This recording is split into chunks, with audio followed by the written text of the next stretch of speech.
জনকল্যাণের জন্য ইসলামিক জীবন ব্যবস্থায় আপনাকে বলছি শুনে নেন।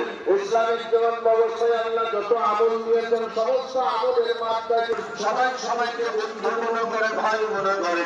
আপনি আমার থেকে যেন নিরাপত্তা পান, আপনার থেকে আমি যেন নিরাপত্তা পাই, এর নাম হচ্ছে ইসলামিক জীবন ব্যবস্থা। তাই সোনার চান্দাবাজি দ্বিতীয় হলো নহর খনন করে দাও। মানুষের অবহেলিকার কারণে বিশ্ব উষ্ণায়ন বেড়ে যাচ্ছে।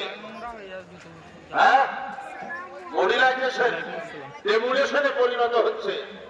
আল্লাহ রাসূল তার থেকে নানা রকমের উপকৃত হবে। গরমের সময় বিশ্রাম নেই, পৃথিবীর যে কোনো নাম্বার 5 আল-বাদা মসজিদা বড় পবিত্র তো সর্বোচ্চ সবনীয় নিয়ে তোমার জন্য সওয়াব হবে। নাম্বার 6 আল্লাহর নবীর পাক জবান থেকে বেরিয়ে চলে এলো কথা, আল্লাহর রাসূল সাহাবা কাউকে কোরআনের উত্তরসূরি বানিয়ে দুনিয়াকে আব্বা তোমার সব ছেলেকে হাফেজ বানিয়ে দিয়েছে। বলে দুনিয়ার জমিনে যারা কোরআনের উত্তরসূরি হয়েছে তারা আমি আল্লাহর আহাদ। একবার জোরে বলুন সুবহানাল্লাহ। বলে সব শিখবো, কোরআন শিখাবো।